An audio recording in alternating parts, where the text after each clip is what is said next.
In the wake of a devastating earthquake, a bizarre structure previously hidden beneath the earth was revealed, catching the eye of local authorities and curious onlookers alike. Among them was Carter, a former Marine with a knack for adventure who couldn't resist the pull of the unknown. Venturing closer than anyone else dared, Carter began to uncover the secrets of this strange formation, his military training kicking in as he navigated the precarious terrain. But what he found inside the structure turned his seasoned composure into sheer disbelief, leaving him utterly pale. But before we start our story, smash the like button, make sure to subscribe and hit the notifications bell so you won't miss any new stories. He had been walking along the beach when the earthquake hit. He tried to stay upright, but the ground was shaking too much. People screamed around him and children began to cry.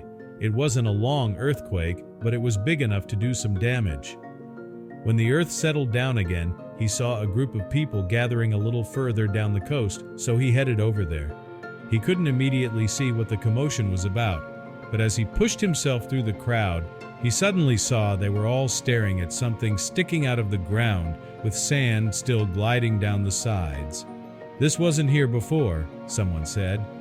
"What is it?" someone else asked. No one knew what the strange structure was, and neither did Carter. Yet. Suddenly, a police officer arrived. All right, nothing to see here," he said as he waved his hands around. People began to walk away, but Carter stayed, his curiosity getting the better of him. "Hey, you," the police officer said after Carter was the only one left on the beach. "Didn't you hear me?" But Carter was too caught up in his own thoughts. The structure looked so familiar to him that it was giving him chills. He was suddenly snapped back to reality when the officer grabbed him tightly by the arm. "Get out of here," he said, but Carter refused. He showed the police officer one of the Marine badges he always carried with him, and he immediately loosened his grip. "Let me help you," Carter asked hopefully. Being near the structure made him feel something he hadn't felt in a long time, the thrill of discovering the unknown. Since he had been forced to leave the Marine because of a health issue, he had felt purposeless. But now his drive was back, and it was stronger than ever. Carter sighed as he watched the police officer walk away. But then he turned his attention to the structure. It was covered in moss and barnacles, which was the first thing Carter focused on. He began to pull the moss off the structure and was shocked to see rusted metal underneath. After removing all of the moss, Carter took a few steps backward. He was staring at the bow of a very old ship, with the rest of the ship still buried underground. His mouth fell open as he spotted the tips of what looked like DDG painted on the bow, indicating that he was looking at a marine boat, probably a destroyer of some sort. It brought him straight back to his old job, and he brushed his hand across the cold and wet metal. As he walked around the bow, he noticed a small crack where the metal was severely rusted and easy to damage. Feeling the urge to look inside, Carter kicked through the rusted part, creating a hole he could crawl through. All of the metal was rusted, so it was easy to break through, but that also made it dangerous. Carter paused, his mind racing with the eerie echoes of the dark ship. Remembering the rough creaks and groans under his feet, he felt the weight of the ship's mysterious history pulling at him. The rusted corridors whispered of dangers past and present. He could push forward into the shadowy depths alone or return for backup. As he retraced his steps through the ship, a harsh memory flashed before his eyes. A mission gone wrong due to a hasty decision. Decided, he turned back toward the beach to find the officer. The moment Carter climbed out of the ship and stepped onto the sandy beach, his phone buzzed back to life.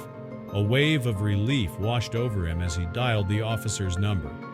The phone rang twice before the officer answered, his voice cautious yet intrigued.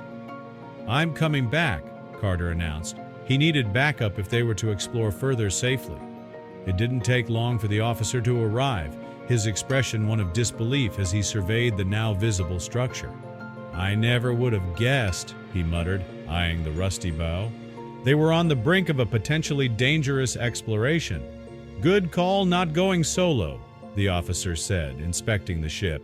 "This could have collapsed with you inside."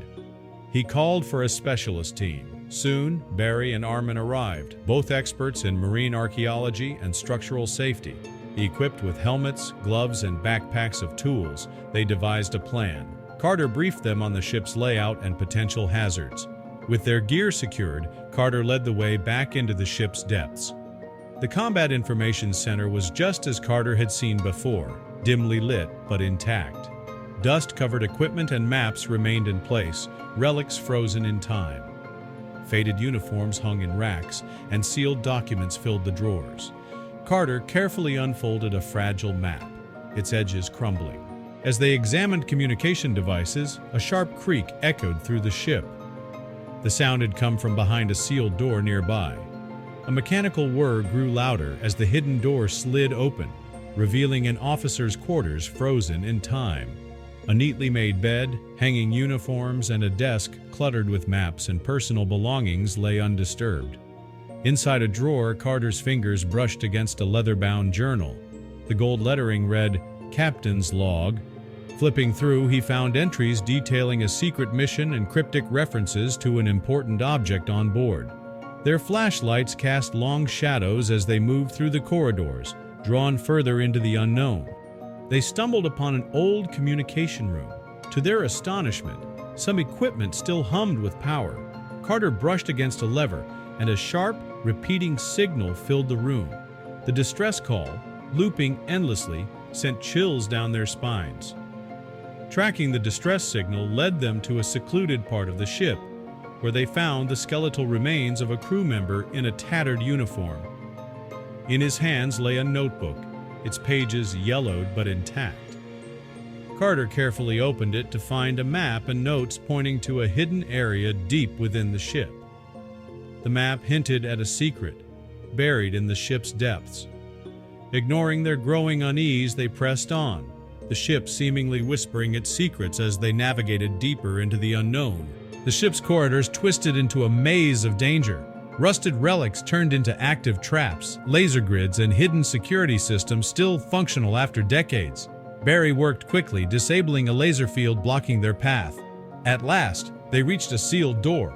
Barry knelt, analyzing the dusty control panel before expertly bypassing the lock. With a metallic groan, the door slid open, revealing a room filled with forgotten equipment. A single metal box sat conspicuously at the center. Carter lifted it carefully. The lock was intact, the seams expertly welded.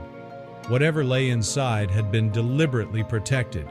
As they examined the box, a violent crash shook the ship. A section of the corridor collapsed, sealing their exit with debris. Dust choked the air and alarms rang in their heads. In the chaos, a metal beam fell, pinning Peter's leg. His pained cry cut through the confusion. Blood seeped through his torn uniform as he grimaced. "It's bad," he gasped. Carter, Barry, and Armin worked quickly, heaving the beam off Peter. He winced in agony, his leg clearly broken. "We need to get you out of here," Armin said, gripping Peter's arm. Realizing the urgency, they made a decision. Armin supported Peter, leading him toward the exit. Carter and Barry, determined not to leave empty-handed, stayed behind to retrieve the box. At the sealed room, they studied the box. "Someone really didn't want this opened," Carter muttered, tugging at the lock. It refused to budge. Frustrated but resolute, Barry stuffed the box into his backpack. "I have the right tools at the lab," he said. "Let's get it out of here without raising suspicions." Carter nodded. Whatever was inside, they needed to open it carefully. Just as they turned to leave, they spotted Armin and Peter struggling toward the exit. Without hesitation, Carter and Barry supported Peter, quickening their pace. The ship groaned around them, urging them to move faster. Once Peter was in medical care, Carter and Barry rushed to the lab. The anticipation was palpable as Barry meticulously prepared his tools. They needed to open the box without damaging what lay inside. Barry ran an ultrasound scan, hoping to get a glimpse of the contents. The image was murky, but something solid rested inside. "There's definitely something here," Barry murmured, adjusting the scanner. Barry grabbed bolt cutters and snapped the padlock off. It clattered to the table, but the box remained sealed. Carter watched, heart pounding, as Barry powered up the welding torch. Sparks flew as Barry carefully cut through the welds. Each moment built tension, the air thick with anticipation. Carter's hands tightened into fists. Whatever was inside had been hidden for a reason. The final cut was made. The box was ready to reveal its secrets. As Barry worked, the lid of the box slowly loosened. Carter's eyes remained locked on Barry's steady hands, anticipation thick in the air. With a final tug, Barry lifted the lid. Inside, everything was remarkably preserved despite its underwater history. Neatly stacked documents, their pages covered in cryptic codes. Barry and Carter exchanged puzzled looks. "I know just the person who can crack this," Carter said. They needed Armin, their trusted decoder. Later that day, they arrived at Armin's home. He raised an eyebrow at their unexpected visit, but his curiosity piqued when he saw the box. "What's this?" he asked, stepping aside. Inside his cluttered workspace, Armin's fingers flew across the pages, scanning the coded text with practiced ease.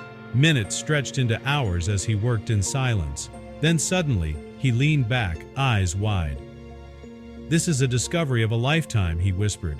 The documents detailed a secret weapon, developed during World War II, capable of altering history. The realization hit them hard. "This ship, it was a warship with a lost weapon?" Barry asked. Armin nodded. The vessel wasn't just any wreck. It carried something of immense power, lost until now. Carter wasted no time calling the police. The chain reaction was immediate. Local officers escalated it to the FBI, then straight to the government. Within hours, plans were drawn to excavate and secure the ship. Under heavy security, the operation commenced. Experts carefully extracted the vessel, ensuring its safety and preservation. At a classified location, military and research teams swarmed the ship, examining every inch. Barry, Carter, and Armin could only wait, left with unanswered questions about the weapon hidden within. Despite thorough investigations, the exact nature of the weapon remained classified. The team had uncovered something monumental, but the government sealed away the ship's deepest secrets. The story of the lost ship turned Carter into a local sensation. His adventure spread through town, making him a sought-after speaker at community events and schools. News stations scrambled for interviews. Carter shared the excitement of the discovery, but carefully danced around the NDA he had signed with the FBI. The secrecy only fueled public intrigue. As months passed, interest in the wreckage faded. Life returned to normal, but Carter remained restless. The thrill of discovery had ignited something in him. Searching for a new purpose, he volunteered as a firefighter, eager for a challenge that carried real meaning. Though the ship's secrets remained locked away, Carter knew one thing for certain. His days of adventure were far from over.